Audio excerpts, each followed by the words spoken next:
당신을 사랑합니다. 전 여러분과 함께 로마서 13장 11절에서 14절에 있는 말씀을 중심으로 지식인과 신앙인이라고 하는 제목으로 말씀을 증거합니다. 2022년도 저물어가는 한 해를 우리가 살면서 지식인과 신앙인은 어떤 차이가 있을까요? 신앙인은 2022년도에 내가 하나님 뜻대로 산다고 했는데 하나님 뜻대로 살지 못한 것이 너무 많다는 것을 아마 회상했을 것입니다. 오늘 보면은 우리에게 또한 너희가 이 시기를 알거니와 자다가 깰 때가 벌써 되었다. 이는 이제 우리의 구원이 처음 믿을 때보다 가까웠습니다. 밤이 깊고 낮이 가까웠으니 그러므로 우리가 어둠의 일을 벗고 빛의 갑옷을 입자. 낮아와 같이 단정히 행하고 방탕하거나 술 취하지 말며 음란하거나 후색하지 말며 다투거나 시기하지 말고 오직 주 예수 그리스도로 옷 입고 정욕을 위하여 육신의 일을 도모하지 말라. 이 말씀을 우리가 접하게 되면 신앙인들은 어떤 마음을 가졌냐면, 내가 이대로 살았을까? 지식인들은 나만 그런가? 아이고 교회 장로도 그렇고 안수집사도 그렇고 집사도 다 그래. 이렇게 사는 사람이 어디 있어? 라고 하면서 합리화를 합니다. 근데 신앙인은 가슴을 치는 거예요. 하나님, 내가 주님의 은혜를 많이 받은 사람으로서 하나님의 뜻대로 산다고 했지만 사람에게 넘어지고 물질에 넘어지고 환경에 넘어지고 자녀에게 넘어지고 내 자신 넘어진 것이 너무나도 부끄럽습니다. 이제 주님, 내가 어떻게 주의 낯을 뵐 수 있을까요? 라고 고백하는 것이 신앙인의 모습입니다. 신앙인은 어떻게 보면 가슴으로 신앙생활하는 거예요. 지식인은 머리로 신앙생활합니다. 그래서 지식인들은 아는 것이 굉장히 많아요. 무슨 말을 다 해봤어 나도. 근데 신앙인은 아는 건 적어요. 그런데 가슴으로 품고 이해하고 같이 울고 같이 웃고 하는 것이 신앙인의 모습이라고 하는 것입니다. 저와 2022년 일생을 살아오면서 내가 신앙인적인 모습을 가지고 살았는가, 아니면 지식적인 비판하고 판단하고 구분하고 정죄하고 이렇게 살았는가.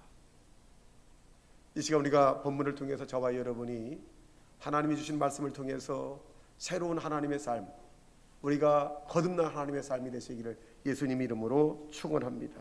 첫째로, 우리가 1년 동안 살아오면서 주의 계명을 지켰는가 라고 하는 생각을 가진 것이 신앙인입니다. 지식인도 뭐 나만 지켜야 돼? 요한복음 14장 15절에 예수님께서 이런 말씀을 하셨습니다. 너희가 나를 사랑하면 나의 계명을 지켜라. 우리 따라합시다. 시작. 너희가 나를 사랑하면 나의 계명을 지켜라. 내가 하나님을 사랑한다라고 하면서 실제로 사랑했는가? 가짜로 사랑했는가? 내가 하나님을 사랑했으면 하나님의 계명을 지켜야 되는 것입니다. 아니, 어떻게 보면 하나님의 계명을 지키지 않으면 무서워서, 주님에게 혼나니까 이 계명을 지킨다고 한다면 이것은 율법이 되고 맙니다. 은혜는 하나님이 나를 위해서 과거, 현재, 미래 죄를 다 청산하시고 나같이 못난 인간을 위해서 독생자 예수를 이 땅에 보내셔서 십자가에 달리셔서 나의 과거와 현재, 미래 죄를 다 청산해 줬으니 내가 그 계명을 당연히 지켜야지 라고 하는 것이 신앙인의 자세입니다. 풀이하면 남편이 직장에 출근하고 열심히 일을 합니다. 그때 아내가 집에서 저녁 때가 되어서 밥을 할 때 율법과 은혜가 나눠집니다. 율법적인 아내는 이렇게 얘기합니다. 아이고, 오늘도 직장 갔다 와서 밥 안 해주면, 늦게 주면 난리를 치고 막 소리 지르고 화내니까 내가 해주고 만다. 해주고 말아. 밥 해주고 만다. 그렇게 해서 밥을, 저녁상을 차려주는 이 아내는 율법의 아내입니다. 이 아내는 늘 주먹에다가 돌을 들고 있죠. 잘못하면 던지려고. 은혜의 아내는, 그래, 못나나 잘나나 내 남편이고 하나님이 짝지어 주셨는데 가정을 위해서 그 직장에서 이 아랫사람 눈치 보고 윗사람 또 그 눈치 보면서 얼마나 힘들었을까, 피곤했을까. 퇴근하기 전에 내가 맛있게 준비해서 보답을 해야지. 이런 마음을 가진 사람이 바로 은혜의 마음인 것입니다. 신앙인의 마음이에요. 우리가 매사에 어떤 부분에 대할 때 저와 여러분이 율법적인 그런 모습으로 대하는 것이 아니라 하나님의 은혜에 너무 감사해서 남편에게 너무 감사하고 아내 은혜가 너무나 감사하고 자식에게 너무나 감사하고 부모가 너무 감사해서 내가 당연히 해야 할 도리 한 것뿐이라고 하는 신앙의 모습으로 살아왔는가를 다시금 점검하는 시간 되시기를 주님의 이름으로 축원합니다. 사람과 사람 사이도 마찬가지겠습니다만 더 나아가 우리는 하나님에 대한 내가 사랑의 표시로서 하나님 우리에게 요구하시는 계명을 지켰는가를 생각해 봐야 합니다. 하나님 우리에게 계명을 주신 것은 모세라고 하는 사람에게 주었는데 모세 이전에 아브라함이라고 하는 사람에게는 430년 전에 언약의 말씀을 주었습니다. 아브라함에게 하나님께서 약속하기를 너는 너의 본토 친척 아비 집을 떠나라. 그러면 내가 너에게 복을 줄 것이고 내 이름을 창대케 할 것이고 그런 언약의 축복의 말씀을 주었습니다. 그러고 난 다음에 430년 뒤에 모세를 통해서 이 계명을 줬는데 하나님은 계명을 지키라고 하는 것은 뭐냐? 내가 계명을 지킴으로써 내가 복을 받고 하나님과의 관계가 회복되고 하나님의 축복을 누리는 그런 사람이 되기 위해서 하나님의 말씀을 지키라고 하는 것입니다. 그 내용이 뭘까요? 우리는 이 계명에 대한 부분을 율법적으로 대하지 말고 나를 위해서 십자가에 못 박혀 달려가신 예수님, 내가 내 자신을 생각해보면 너무나도 추하고 너무나도 율법적이고 너무나도 나중심적이었고 너무나도 나는 이기주기였고 인간이 무엇 때문에 살며 왜 살며 어디로 가는지 알지 못하는 불쌍한 나를 위해서 주님이 길과 진리 생명 되셨으니 감사합니다라고 하는 그런 은혜의 말씀을 통해서 저와 여러분이 계명을 한번 되새기는 시간 갖기를 주님의 이름으로 부탁합니다. 첫째로 보면 하나님 우리에게 내 앞에 다른 신을 두지 말라라고 말씀을 했습니다. 더 나아가 하나님은 우리에게 우상을 만들지 말고 금이나 은이나 보석이나 나무나 돌이나 어떤 곳에도 절하지 말라. 하나님을 섬기는 저와 여러분 그 어떤 곳에도 우리가 섬겨서는 안 됩니다. 그런데 우리 마음속에 형제나 자매나 딸이나 아들이나 남편이나 아내를 또 물질을 명예를 하나님보다 더 사랑하는 것이 우리 마음속에 있다면 역시 이것도 우상이라고 하는 것입니다. 우상의 정의라고 하는 것은 비인격체를 인격체로 만들어버리는 거죠. 생명이 없는 것을 생명이 있는 것처럼 만들어서 나를 인도하고 나를 축복하고 나를 보호해달라고 하는 것이 우상이라고 하는 정의가 되겠습니다. 우리 눈에 보이는 우상을 섬기지 않는 것도 중요하지만 눈에 보이지 않는 우리 마음속에 있는 우상을 제거하는 저와 여러분 되시기를 주님의 이름으로 부탁합니다. 더 나아가 하나님 우리에게 하나님의 이름을 망령되이 부르지 말라라고 말합니다. 하나님이 하나님의 이름을 망령되이 일컫는 자를 죄 없다 아니하리라라고 말씀했어요. 하나님, 여러분 하나님이라고 하는 이 성호는 굉장히 위대한 능력이 계신 분입니다. 더 나아가 안식일을 거룩히 지키라고 말합니다. 이 말은 구분하라는 거죠. 이 안식은 왜 하나님께서 안식일을 지키라고 말하느냐? 복 주는 날이다. 복 받는 날이라는 거예요. 요새 동안 우리가 열심히 일하고 일흘째 날에 쉼으로써 하나님의 안식, 복을 받는 날이라는 것입니다. 우리가 안식에 나를 위해서 일하는 것이 아니라 다른 사람을 돕는 일에는 가능합니다. 우리가 정말 내가 쾌락을 위해서 안식일을 지키지 않았는가? 더 나아가 내 부모를 공경하라. 그리하면 내가 땅에서 잘되고 장수하리라. 이런 부모 공경은 하나님 우리에게 요구하시는 것입니다. 부모 공경, 어떻게 보면 부모를 대적하고 공경하기는커녕 부모에게 박대하고 부모를 무시하고 이러한 일들은 하나님께서 싫어하는 것입니다. 아니 혹시 우리 마음속에라서라도 나를 낳아주시고 키워주시고 이끌어주신 그 부모님에 대한 공을 한번 생각해 봤느냐.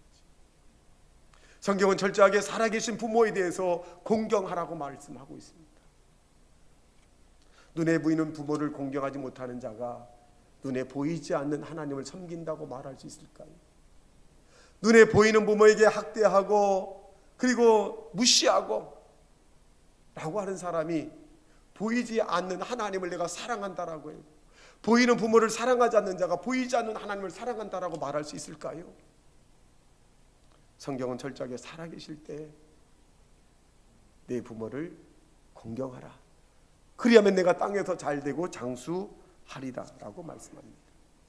또 성경 우리에게 간음하지 말라라고 말합니다.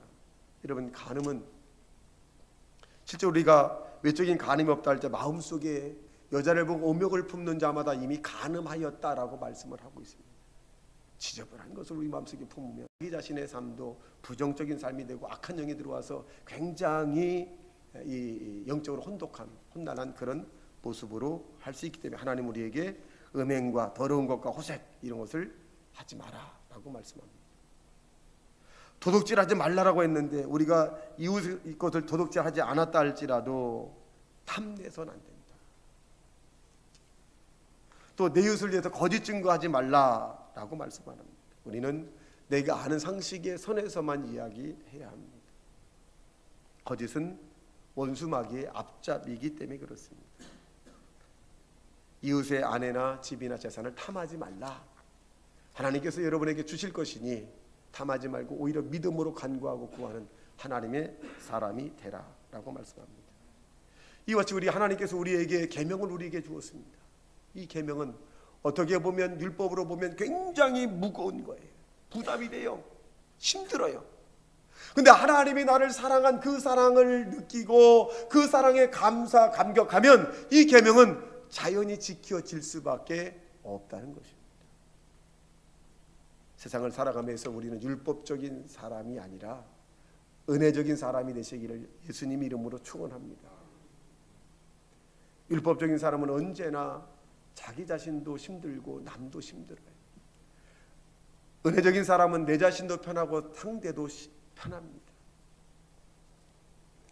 그러므로 저와 여러분이 하나님을 사랑하는 신앙인으로서 하나님의 말씀을 지키기를 주님의 이름으로 축원합니다. 둘째로 우리는 아는 자로 살았는가 아니면 믿는 자로 사는가. 안다. 많이 안다는 거죠. 아는 것과 구원과는 관계가 없습니다. 아는 것이 사람을 설득시키지 못합니다.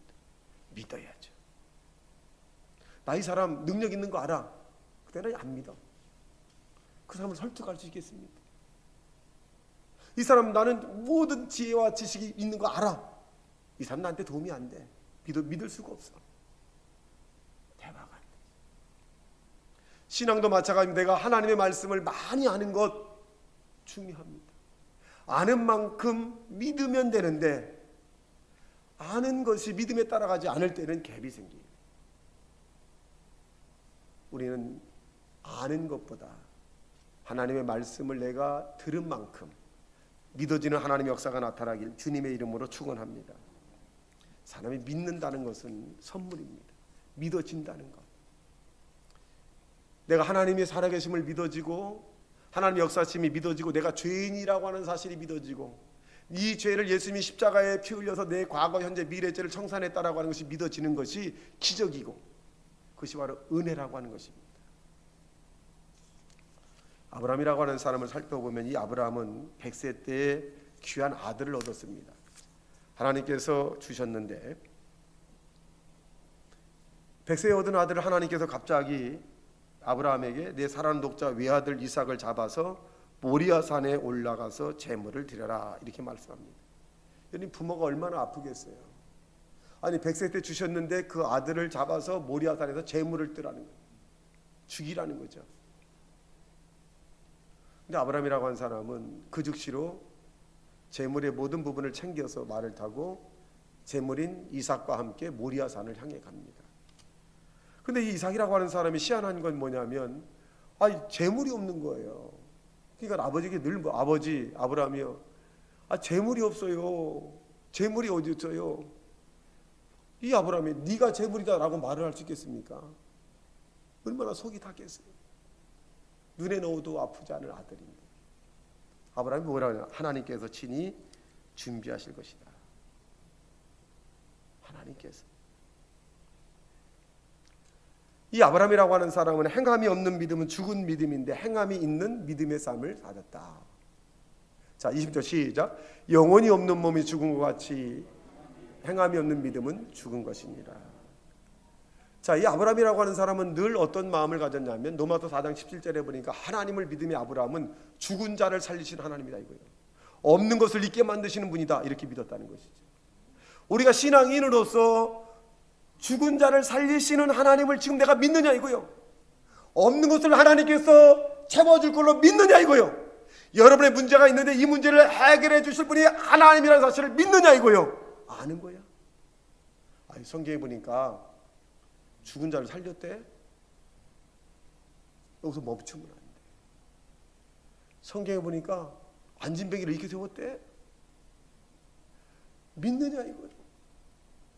그 당시에 그 기적이 나타났는데 오늘 우리의 가정에 여러분의 문제 가운데 하나님이 개입하셔서 이 문제를 능히 주님의 이름으로 해결할 줄로 믿느냐 이거요. 믿어지느냐 이거요.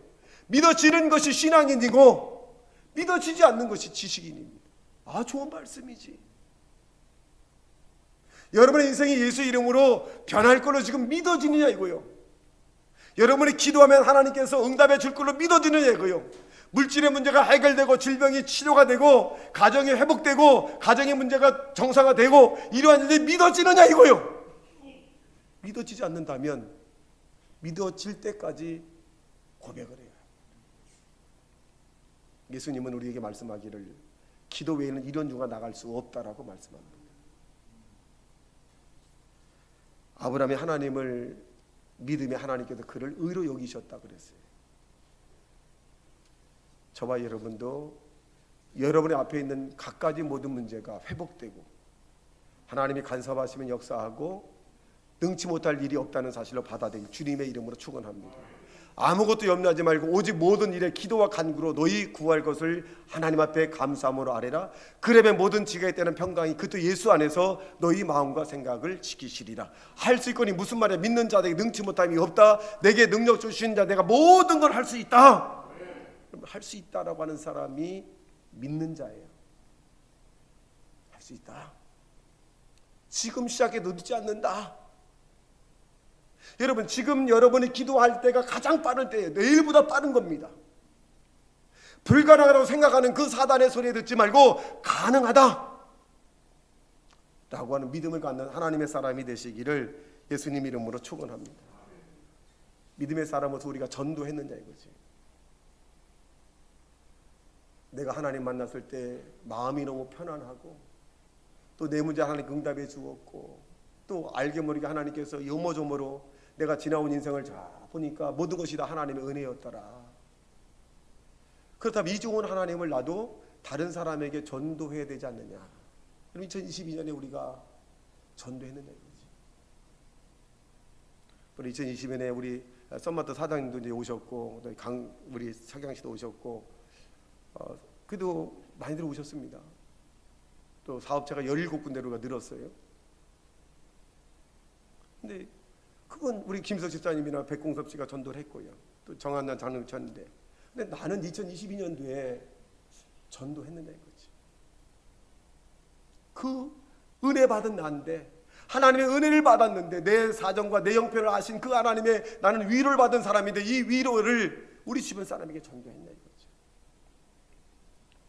저는 지금 하늘나라 간 유 집사님이 생각해보면 너무 가슴이 어떻게 뿌듯하기도 합니다.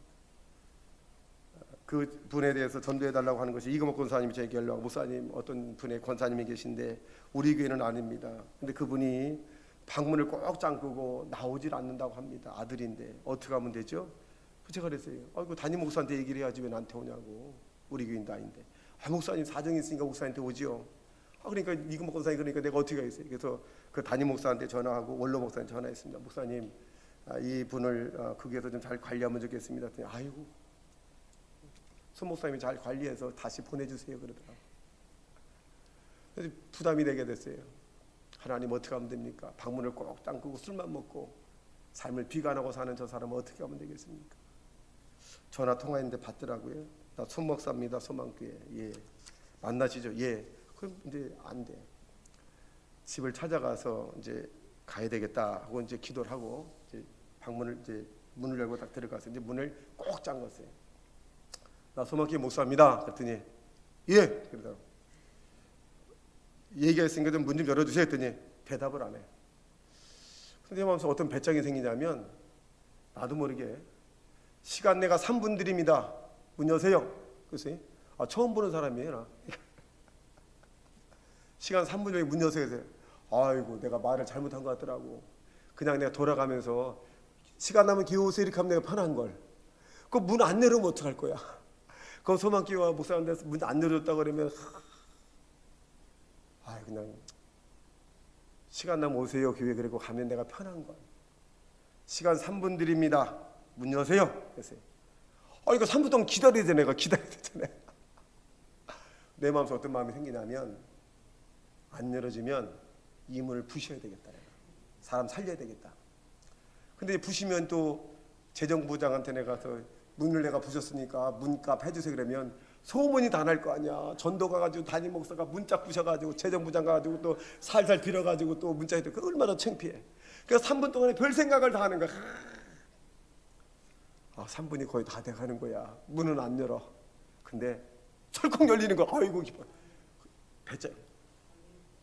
무릎 꿇으세요. 그러니까 예, 꿇으세요. 기도합시다. 하나님 아버지 불쌍한 영이니까 막 울어.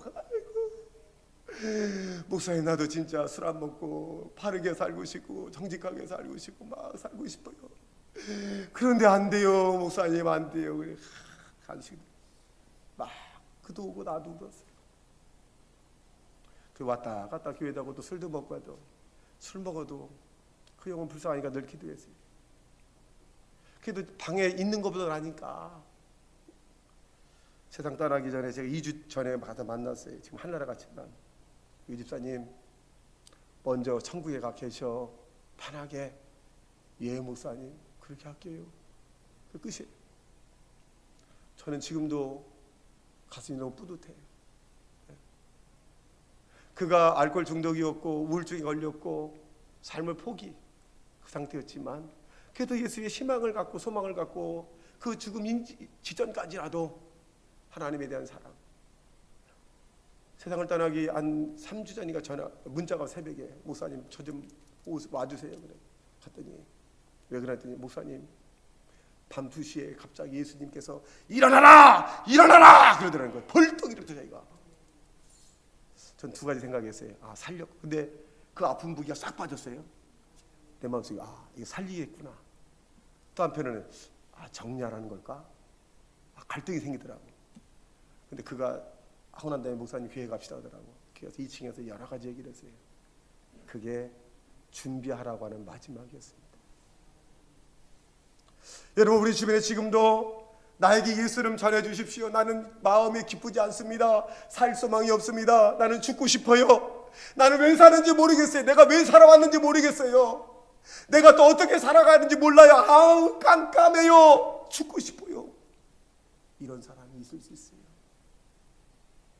밥을 먹어도 그 밥이 입으로 들어가는지 코로 들어가는지 귀를 사람이 얘기한다 할지라도 그게 들려지지 않아요.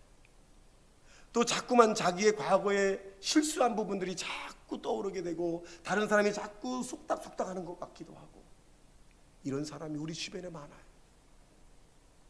여러분 2020년에 우리 주변에 있는 사람들 향해서 예수 믿으세요. 예수 믿고 같이 천국 가십시다 라고 하는 메시지를 전하지 못했다면 더 하는 것이 여러분이 하나님께 받은 그대로 느낀 그대로 감동 그대로 주변 사람에게 증거하는 그런 신앙인이 되시기를 주님의 이름으로 축원합니다. 마지막 세 번째로 보면 우리는 긍정적으로 살았는가를 체킹해 봐야 합니다.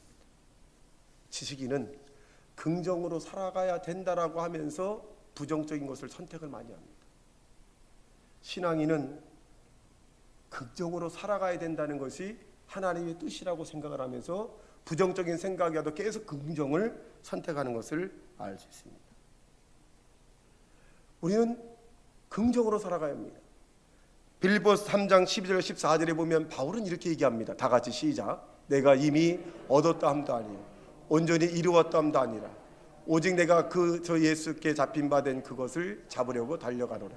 형제들아 나는 아직 내가 잡은 줄로 여기지 아니하고 오직 한 일 중 뒤에 있는 것은 잊어버리고 앞에 있는 것을 잡으려고 표대를 향하여 그리스도 예수 안에서 하나님이 위에서 부르신 부름의 상을 위하여 달려가노라. 여러분, 긍정으로 산다는 것은 뭐냐면 오늘 이전에 나에게 아픔을 주었던, 실수했거나 넘어졌거나 엎어졌거나 했던 모든 부분들을 잊고 사는 사람이에요. 여러분의 쓴뿌리를 계속적으로 반복적으로 기억을 하고 또 부정으로 만드는 것이 아니라 오늘 이전에 있는 일들은 아픔과 실수와 그리고 다른 사람이 말할 수 없는 그런 고통이 있는 것들은 여러분 잃어버리시기 바랍니다. 이미 지나가 버렸어요. 그 과거가 현실로 될 수가 없어요. 여러분, 더 좋은 일로 하나님께서 만들어줄 걸로 믿고 그 아픔을 잊어버리는 하나님의 사람이 되시기를 주님의 이름으로 축원합니다. 부정 가운데 계속 선택을 하면 우리 인생은 고달프게 됩니다. 누구든지 그리스도 안에 있으면 새로운 피조물이라 이전 것은 지나갔으니 보라 새 것이 되었도다. 지금 시작해도 늦지 않아요. 지금 바라봐도 얼마든지 오늘보다 더 내일이 더 좋은 일들이 우리에게 일어날 수 있다는 것입니다.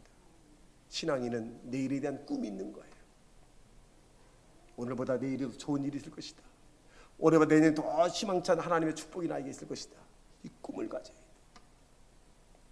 그러므로 여러분, 실패한 일들, 아픈 기억들, 마음 상한 일들, 여러분의 죄책감, 죄악들 예수님의 십자가 보혈의 피로 다 씻었으니 기억하지 않고 미래를 향해 나가는 믿음의 사람이 되시기를 주님의 이름으로 축원합니다.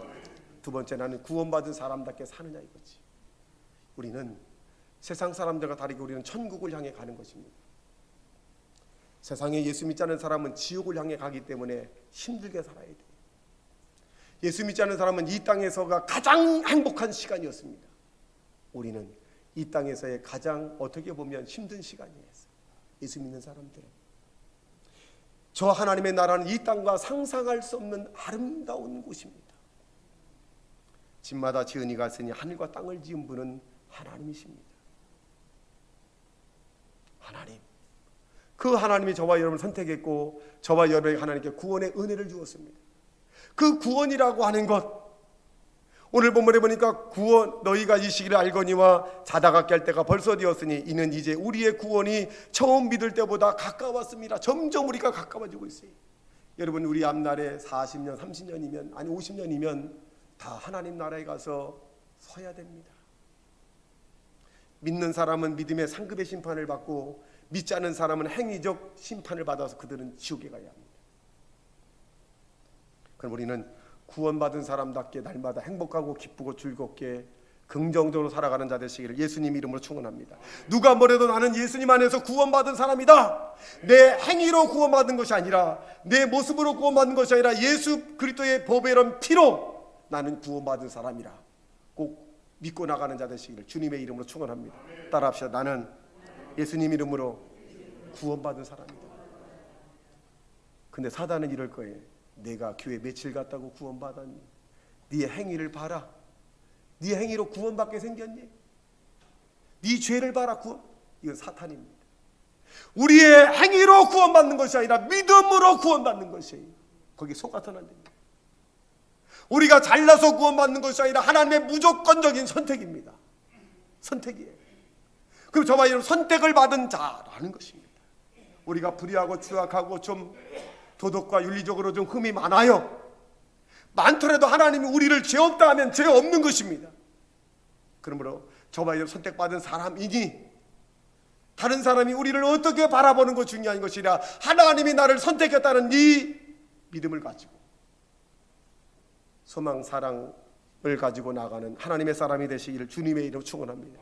다른 건 다 잊어버려 나는 하나님 안에서 구원받은 사람이다 라고 하는 것을 기억하시기를 주님의 이름으로 축원합니다. 마지막 세 번째, 나는 2022년도에 꿈을 가지고 있느냐 이거지. 내가 이루고자 하는 꿈. 목사님, 난 꿈도 없어요. 살고 싶지도 않아요. 그저 그냥 하루하루 마지못해 사는 거예요. 죽을 수 없으니까요. 내가 왜 이렇게 됐는지 모르겠어요. 나보다 못난 놈은 다 잘 되는데 왜 내가 이렇게 했을까요? 여러분, 그래도 꿈을 가져야 합니다. 그 꿈이 여러분을 만들어가는 것이, 여러분의 능력과 재능과 여러분의 재력으로 해서 꿈이 이루어지는 것이 아니라 여러분의 꿈이 여러분을 만들어가는 것입니다. 꿈을 가지십시오. 가정이 회복되는 꿈을 갖고, 자녀가 질병에서 고침받는 꿈을 갖고, 자녀가 회복되는 꿈을 갖고, 자녀가 영혼이 잘 되고 범사가 잘 되고 강건한 꿈을 갖고, 여러분도 하나님께서 우리에게 바라고 원하고 소원한 것들을 채워주는 자꾸 꿈을 가지십시오. 꿈이 있어야 돼요. 여러분의 자녀가 아무리 못났다 할지라도 부모가 꿈을 갖는 거예요. 잘 될 것이다, 더 좋아질 것이다, 하나님 역사할 것이다. 꿈을 가지면 그 꿈이 그 자식을 이끌어가는 것이에요. 근데 부모가 아이고 현찮은 놈, 이 바보 같은 놈, 못난 놈, 자꾸 저주를 하게 되면 그 저주의 말이 그 자녀를 이끌고 가서 엉망진창을 거봐라 이놈아, 또 그래요. 거봐라. 꿈을 그렇게 심어줘 놓고, 우리는 우리의 마음에 들지 않은 일이 있다 할지라도 언제나 부모는 꿈을 가져야 돼요. 우리 가정에서 꿈을 가져야 합니다. 교회도 꿈을 가져야 합니다. 여러분 개인도 꿈을 가져야 합니다. 나는 영혼이 잘된 같이 범사가 잘 되고 잘 될 거다, 좋은 일이 있을 것이다, 기적이 나타날 것이다, 주님 만났으니 주님이 모든 걸 해결해 줄 것이다, 나는 성실하고 정직하고 근면하고 그리고 예배드리면서 기도하면서 감사하며 살 때 하나님의 기적은 나에게 나타날 것이다 라고 믿어야 합니다. 사람이 죽고 사는 것이 내 혀에 입에 달렸다는 것이죠. 입술로 여러분 범죄하지 마십시오. 민수기 14장 26절에 보니까 여호와께서 이르기를 내 말이 내 귀에 들린 대로 그대로 해주리라. 우리가 이 땅에서 아이고 힘들어 죽겠습니다 라고 하면 힘들게 하나님 해주신다는 거예요. 아이고 못난 놈이네요, 못나게 만들어준다는 거예요. 여러분 우리의 입이 긍정적이어야 돼요. 힘들고 고통스럽고 괴롭고 그리고 감정적일 때 할지라도 믿음의 말을 선포해야 돼. 좋은 일이 있을 것이다, 잘 될 것이다, 하나님 축복할 것이다, 응답될 것이다, 기적이 나타날 것이다, 능력이 나타날 것이다. 여러분 그럼 내 믿음대로 될지어다 역사하는 겁니다. 그럼 우리는 긍정적으로 살아가되 꿈을 가져야 돼. 꿈을 가진 사람은 말을 함부로 하지 않습니다. 꿈이 이루어질 모습을 꿈꾸며 살아요. 여러분 꿈을 이룬 사람들 보십시오. 그들이 머리가 좋을까요? 가문이 좋을까요? 돈이 많았을까요? 아닙니다. 그들은 꿈을 가졌기 때문에 꿈이 이루어진 것이, 그리고 그 꿈을 통해서 그들은 언어를, 믿음의 말을 선포합니다. 여러분도 내일의 주인공이 될 수 있고 기적을 행하는 하나님의 사람의 축복을 받는 자 될 수 있다는 사실로 믿게 되기를 주님의 이름으로 축원합니다. 이것이 신앙인입니다. 신앙인은 기적과 능력이 나타나는 것이고 하나님을 만날 수 있게 되는 것입니다. 지식인은 머리로만 알아요. 좋은 말씀이지 나랑 해당이 안 돼. 기적이 일어나지 않습니다. 누구는 기적이 일어나고 신바람된 인생을 사는데 누구는 지식적인 사람으로서 부정적이고 파괴적이고 율법적이고 안 되는 모습만 바라보고 자기 자신을 저주하며 살아가겠습니다. 십자가에 흘리신 그 피가 여러분 과거 미래 현재의 죄를 다 청산했고 다 율법의 마침이 되셨으니 저와 여러분 지식인에서 신앙인으로서의 성숙한 모습을 보이는 하나님의 사람이 되시기를 예수님 이름으로 축원합니다. 다 같이 말씀 생각하며 통성 기도합니다.